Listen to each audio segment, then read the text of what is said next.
Saat air masuk dengan deras, nasib semua orang kecuali 4 pria telah ditentukan. Dalam waktu 48 jam, atasan mereka akan meninggalkan mereka demi menyelamatkan kapal dan keluarga mereka akan dibiarkan begitu saja.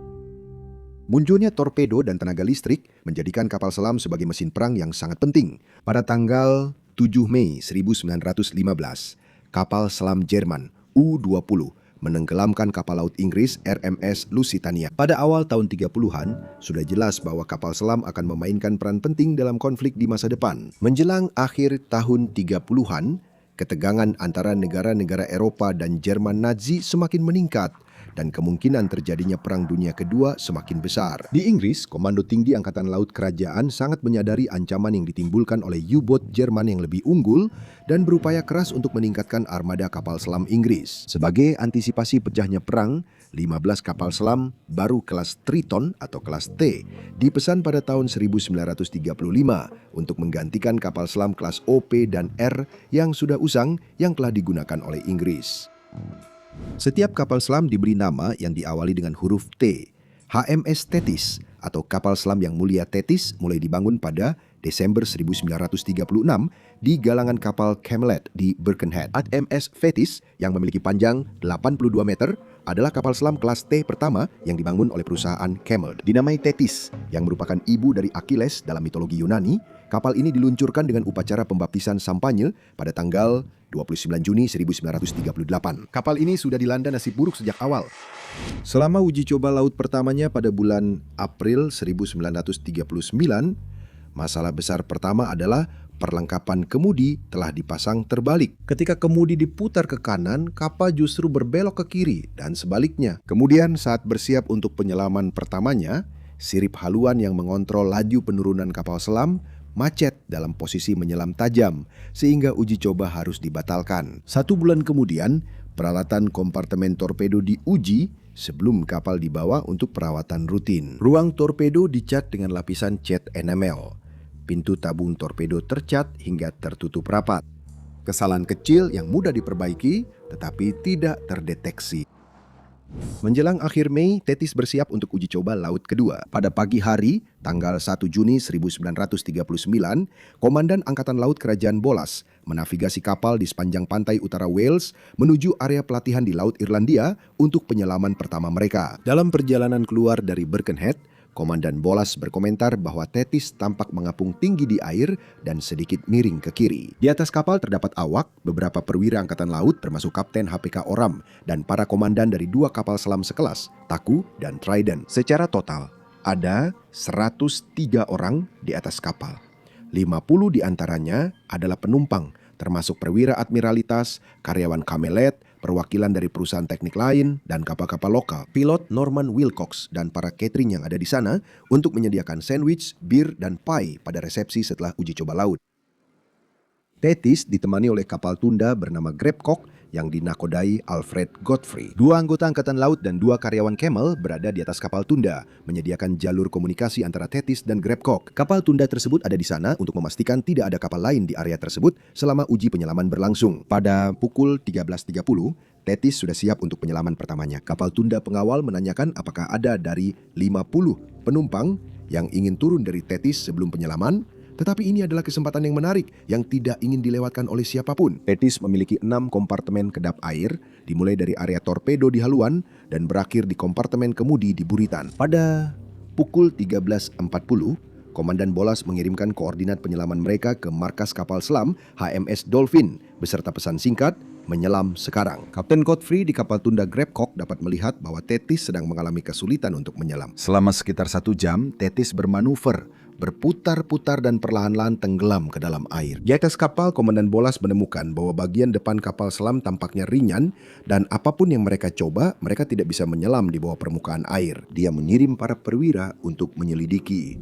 Tabung torpedo di bagian depan kapal kadang-kadang digunakan sebagai pemberat untuk menyeimbangkan daya apung kapal. Perwira torpedo Letnan Fred Woods memeriksa tabung torpedo satu persatu untuk memastikan apakah di dalamnya terdapat udara atau air. Dia memperkirakan tabung-tabung itu berisi udara karena kapal mengapung terlalu tinggi di permukaan. Cara untuk menguji apakah tabung-tabung itu terisi air adalah dengan membuka keran kecil di pintu tabung torpedo.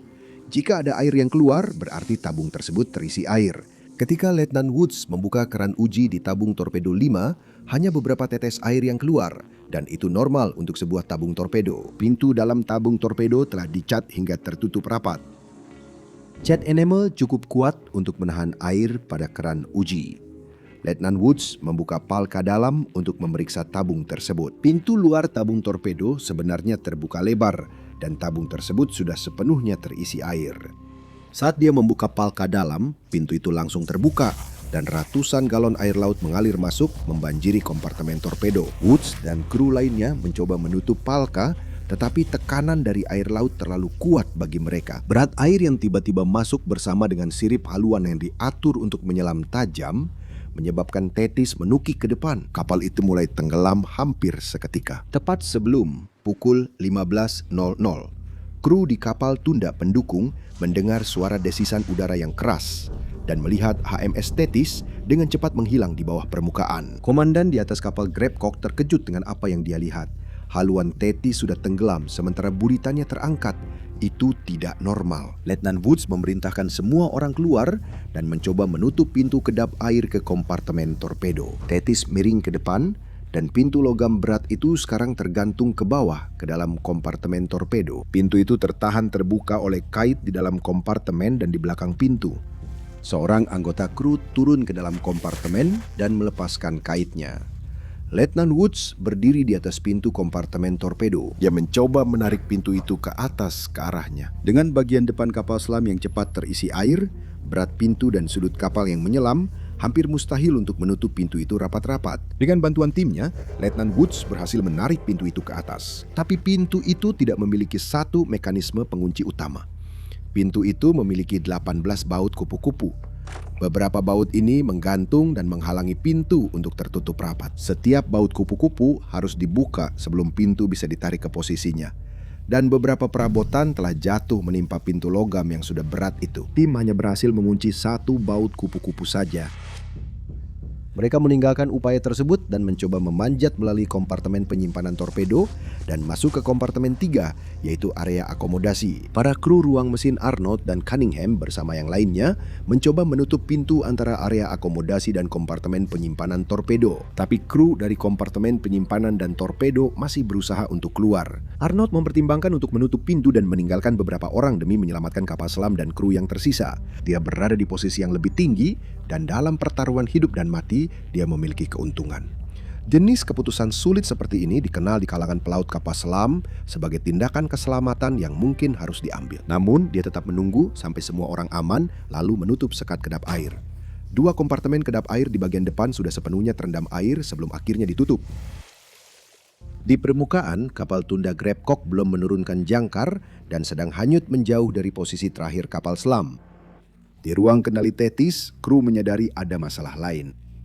Kapten Oram memerintahkan untuk mengosongkan tangki balas utama dalam upaya meningkatkan daya apung. Namun karena sudut kapal, air membanjiri tangki pemberat lebih cepat daripada yang dipompa keluar, sehingga operasi dihentikan untuk menghemat sumber daya. Mereka juga mengurangi konsumsi listrik untuk menghemat daya baterai. Sekarang terbebani oleh bertonton air, haluan kapal tenggelam 30 meter ke dasar laut, menghantam lumpur di dasar, dan mereka tidak bisa melepaskan diri. Mereka terjebak di dasar laut 30 meter di bawah permukaan Laut Irlandia. Peralatan komunikasi mereka, ASDIC, adalah sonar primitif dan sudah rusak, sehingga mereka tidak bisa menghubungi permukaan. Mereka harus berharap bahwa begitu Thetis terlambat kembali, bantuan akan dikirim untuk menyelamatkan mereka.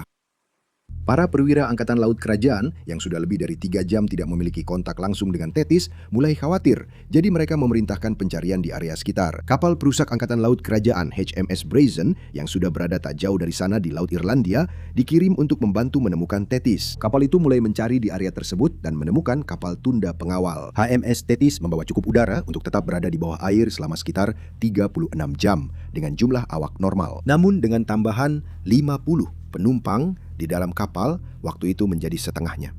Para pria tetap tenang, mengobrol tentang olahraga dan sambutan yang akan mereka terima setelah diselamatkan. Namun seiring berlalunya waktu tanpa tanda-tanda penyelamatan dari permukaan, Komandan Bolas mulai khawatir tentang persediaan udara yang semakin menipis. Di atas kapal Thetis, kru membuat rencana untuk membantu para penyelamat di atas. Mereka memutuskan untuk membuang sebagian besar air minum dari tangki buritan. Ini akan membuat buritan Thetis cukup mengapung untuk naik ke permukaan. Bagaimanapun juga, kapal selam itu panjangnya 82 meter.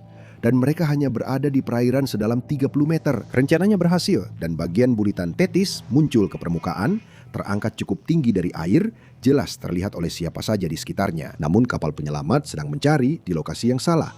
Kegelapan pun tiba dan Thetis belum ditemukan. Seiring waktu berlalu tanpa suara penyelamatan, Komandan Bolas meminta sukarelawan untuk mulai mengevakuasi orang-orang dari kapal melalui palka darurat. Para kru memiliki peralatan evakuasi darurat, tetapi hanya sedikit yang benar-benar terlatih untuk menggunakannya. Tentu saja, 50 penumpang di dalam kapal sama sekali tidak tahu bagaimana cara melarikan diri dari kapal selam yang tenggelam. Orang pertama yang menjadi sukarelawan adalah Kapten Harry Oram.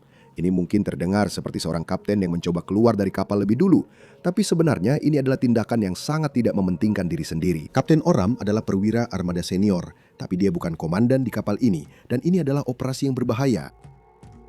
Untuk keluar dari kapal melalui palka darurat, mereka yang hendak menyelamatkan diri harus masuk ke dalam ruang evakuasi, lalu membanjiri ruang itu dengan air dingin dari Laut Irlandia saat mereka berada di dalamnya untuk menyamakan tekanan sebelum mereka bisa membuka pintu luar. Dengan kapal selam yang miring pada sudut yang sangat curam, tidak ada jaminan pintu luar akan terbuka dengan benar. Dan para penghuni bisa saja tenggelam di ruang kedap udara. Bahkan jika mereka berhasil keluar dan sampai dengan selamat ke permukaan, ada kemungkinan tidak ada kapal penyelamat yang terlihat. Itu membuat kemungkinan besar mereka bisa tenggelam atau mati kedinginan sebelum diselamatkan. Kapten Oram menempelkan pesan pada pakaiannya yang menjelaskan situasi di dalam kapal dan pentingnya memasukkan udara segar ke dalam kapal. Jika tubuhnya ditemukan, bahkan jika sudah meninggal, dia masih bisa membantu para pria yang tersisa. Kapten Oram berhasil naik 6 meter ke permukaan, di mana dia menunggu di air yang gelap dan dingin. Lalu pelaut lainnya, Letnan Woods, berhasil keluar melalui palka darurat dan bergabung dengannya. Setidaknya sekarang dia punya teman. Pada pukul 07.00 pagi berikutnya, para pengintai di HMS Brazen akhirnya melihat buritan kapal yang mencuat dari air dan 2 orang mengapung di dekatnya. Kedua pria itu segera diselamatkan dan mereka menyampaikan kabar tentang apa yang terjadi di bawah permukaan air.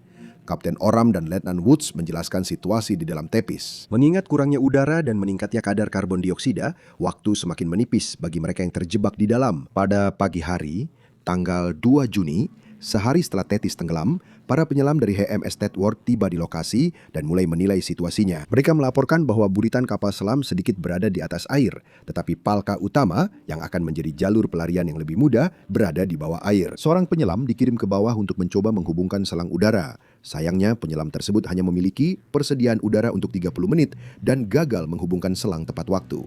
Di permukaan, situasinya semakin kacau. Kerumunan mulai berkumpul di sepanjang pantai menyaksikan drama yang terjadi. Pers ada di mana-mana, mendokumentasikan setiap perkembangan. Di atas kapal Thetis, kondisi menjadi tak tertahankan saat karbon dioksida menumpuk dan oksigen mulai habis. Komandan Bolas memerintahkan anak buahnya untuk mencoba melarikan diri 4 orang sekaligus melalui palka darurat. Ini adalah rencana putus asa untuk setidaknya menyelamatkan beberapa orang dari Thetis dan membuat oksigen yang tersisa bertahan lebih lama. Dalam percobaan pertama, 1 orang panik saat ruang itu terisi air. Dia melepas maskernya dan mencoba membuka palka luar sebelum tabung itu benar-benar terisi air sehingga palka luar menjadi macet. Kru kemudian membuka palka dalam dan menarik keempat pria itu kembali ke dalam. 3 orang sudah tenggelam. Satu-satunya yang selamat memberitahu mereka bahwa palka luar sekarang macet, membuat pelarian lebih lanjut menjadi mustahil. Putus asa untuk melarikan diri, 2 pria lainnya tetap memutuskan untuk mencoba. Kedua pria itu berhasil membuka palka yang macet dan mereka berhasil sampai ke permukaan di mana mereka dijemput oleh perahu penyelamat. Pada saat ini, banyak dari para pria di Thetis yang mulai pingsan atau merasa pusing karena kekurangan oksigen. Mereka sudah tidak mampu melakukan tugas-tugas sederhana, apalagi mencoba menyelamatkan diri dari kapal selam yang rusak itu. 2 orang lagi masuk ke palka darurat. Tabung itu terisi air dan mereka mencoba membuka palka luar, namun pintu itu macet. Orang-orang di dalam kapal selam kembali membuka palka dalam untuk menarik tubuh rekan-rekan mereka keluar. Tapi tidak hanya palka luar yang macet sedikit terbuka. Sekarang mereka juga tidak punya tenaga untuk melawan air yang masuk melalui palka dalam untuk menutupnya. Saat bertonton air memenuhi kapal selam, Thetis tenggelam kembali ke dasar laut. Sebuah perusahaan penyelamatan swasta didatangkan untuk membantu penyelamatan. Mereka telah menawarkan bantuan sejak awal operasi, tetapi awalnya ditolak. Para penyelam memberitahu Angkatan Laut bahwa mereka bisa memotong lambung kapal dan memasukkan pipa udara ke dalam kapal. Ini akan memberi waktu untuk membuat rencana yang lebih komprehensif. Namun Angkatan Laut memberitahu para penyelam-penyelamat untuk tidak memotong lambung kapal. Kapal tersebut bisa diselamatkan, tetapi hanya jika tetap utuh secara struktural. Tepat setelah tengah malam, pada tanggal 3 Juni, keluarga yang menunggu di pantai diberitahu bahwa tidak ada harapan bagi 99 orang yang masih berada di dalam kapal selam. Pada tanggal 4 Juni, diputuskan untuk menarik Thetis dengan awaknya yang masih di dalam perairan dangkal untuk mengambil jenazah mereka. Dari 103 orang yang berlayar di atas HMS Thetis, hanya 4 yang selamat. Penyelidikan resmi memutuskan bahwa tidak ada kecelakaan sebelumnya seperti ini, sehingga hasilnya tidak bisa diprediksi. Karena tidak bisa memprediksi hasilnya, tidak ada yang dianggap bersalah. Dan jika tidak ada yang bersalah, maka tidak ada tanggung jawab, sehingga keluarga tidak menerima kompensasi apapun. Thetis diselamatkan dan dipersiapkan untuk kembali bertugas. Namanya diubah menjadi Thunderbolt dan dikerahkan selama Perang Dunia II. Pada 14 Maret 1943, korvet Italia Ciconia menembaki dan menenggelamkan Thunder.